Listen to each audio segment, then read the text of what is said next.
Poor Little Black Fellow by Langston Hughes, 3.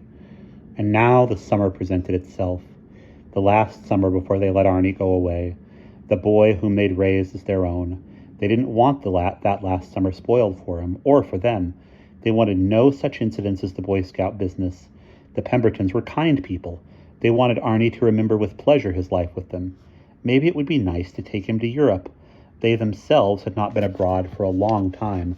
Arnie could see Paris and his father's grave and the Tower of London. The Pembertons would enjoy the trip too, and on their return, Arnie could go directly to Fisk, where his life at college and in the grown-up world would begin. Maybe he'd marry one of those lovely brown girls who sang spirituals so beautifully and live a good Christian man, occasionally visiting the Pembertons and telling them about his influence on the poor black people of the South. Graduation came. Arnie took high honors in the class and spoke on the program. He went to the senior prom, but he didn't dance with any of the girls. He just sort of stood around the punch bowl and joked with the fellows, so nobody was embarrassed and everybody was glad to see him there. The one dark spot in a world of whiteness. It was too bad he didn't have a partner to stand with him when they sang the alma mater after the final dance. But he was a lucky chap to be going to Europe. Not many youngsters from Mapleton had been. The Pembertons were doing well by him, everybody said aloud, and the church board had got him into Fisk. But with all their careful planning, things weren't going so well about the European trip. When the steamship company saw the passports, they canceled the cabin that had been engaged for Arnie. Servants always went second class, they wrote. That Arnie wasn't a servant, it was revealed, ultimately made no difference. He was a Negro, wasn't he? So it ended with the Pembertons going first and Arnie second class on the same boat.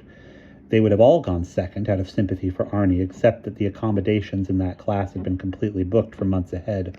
Only as a great favor to first-class passengers had the steamship company managed to find a place for Arnie at all. The Pembertons and their boy had a cross to bear, but they bore it like Christians.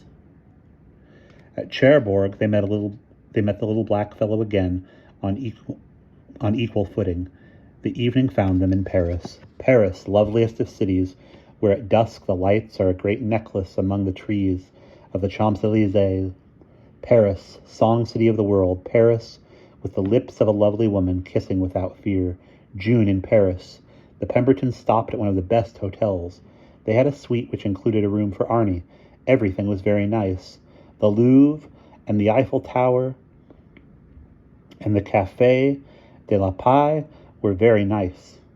All with Arnie, very nice. Everything would have gone on perfectly, surely. There would have been no story, and Arnie and the Pembertons would have continued in Christian love forever. Arnie at Fisk, of course, and the Pembertons at Mapleton, then Arnie married, and the Pembertons growing old, and so on, had not Claudia Lawrence moved into the very hotel where the Pembertons were staying. Claudia Lawrence, my God! True, they had all seen dark faces on the boulevards and a Negro quartet at the Olympia, but only very good Americans and very high English people were staying at this hotel with the Pembertons. Then Claudia Lawrence moved in.